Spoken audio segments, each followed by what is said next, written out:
नमस्कार, मी कीर्ती देशमुख किचन या चॅनलवरती आपलं सगळ्यांचं स्वागत करते। आज आपण उपवासाची इडली, सांबार आणि चटणी कशी करायची ते पाहणार आहोत। उपवासाची इडली करण्यासाठी मी इथे भगर घेतलेली आहे। याला वरीचे तांदूळ म्हटले जाते। ही 2 तास आधी मी भिजत घातलेली होती। आता आपण याची इडली करू। आता मी इथे मिक्सरच्या पॉटमध्ये भगर घालून घेत आहे आणि याची पेस्ट करून घ्यायची इडली करण्यासाठी। आता 1 वाटी भगरीसाठी मी इथे 1 चमचाभर साबुदाणा मी भिजलेला याच्यामध्ये घालून घेतलेला आहे आणि त्याच्यामध्ये थोडंसं मी दही घालत आहे। आता मिक्सरला याची पेस्ट करून घेते।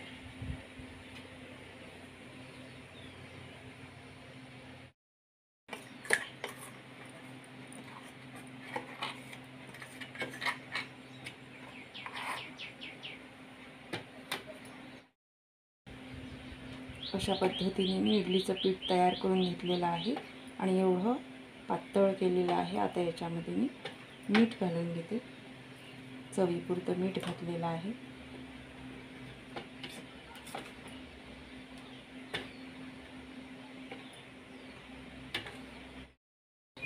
आता मी याच्यामध्ये लेमन फ्लेवरचा इनो घालून घेते। थोडंसं मी याच्यावरती पाणी घालते आणि इडली पात्र मी आधी गरम करायला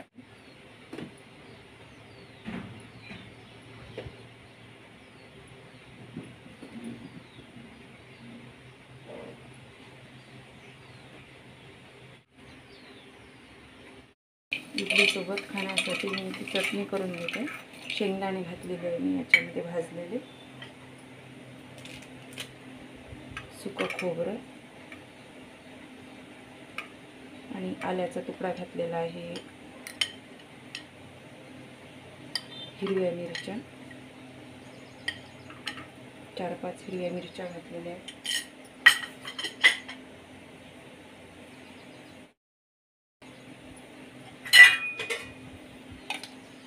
दही घालत आहे,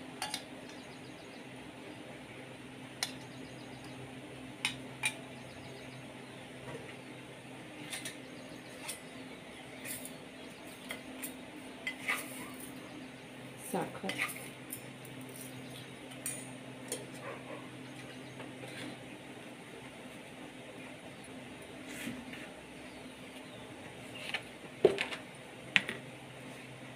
मीठ घालत आहे चवीपुरतं। आता याची चटणी करून घेते। नंतर इडली तयार झालेली आहे, काढून घेते।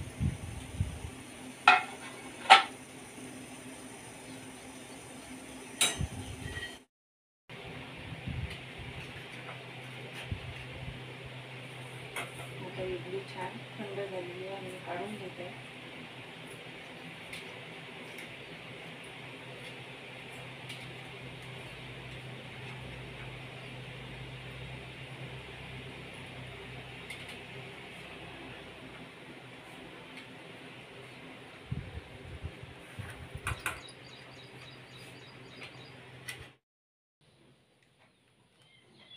छान मऊ लुसलुशीत आणि स्पॉन्जी झालेली आहे इडली।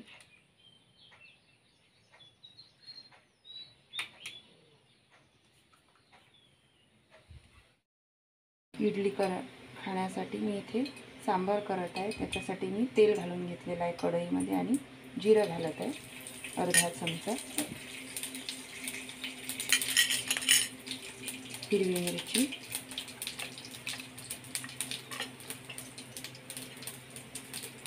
आणि बटाटा घेतलेला आहे मी बारीक कापून घेतलेला आहे। 2 बटाटे घेतलेले आहेत।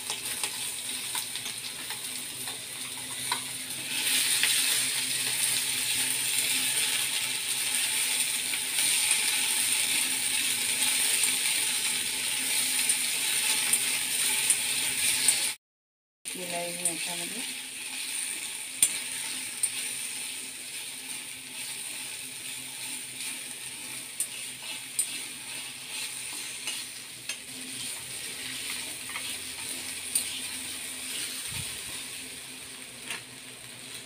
मीठ चवीपुरतं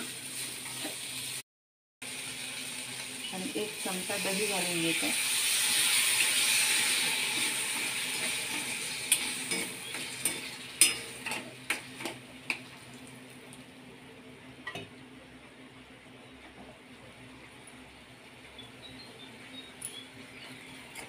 आणि 1 मिनिटांपर्यंत परतवून घेते. थोडंसं पाणी घालत आहे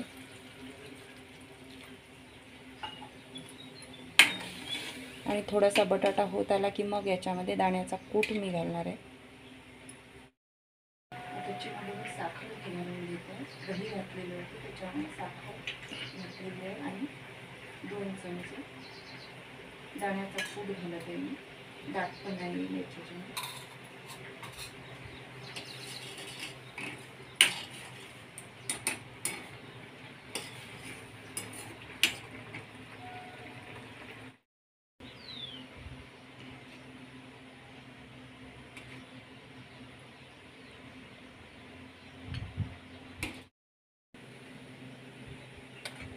अशी छान मऊ लुसलुशीत उपवासाची इडली आणि सांबर चटणी त्याच्यासोबत तयार झालेली आहे खाण्यासाठी.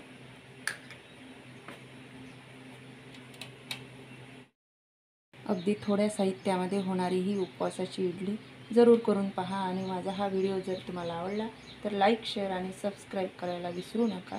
व्हिडिओ शेवटपर्यंत पहा. धन्यवाद.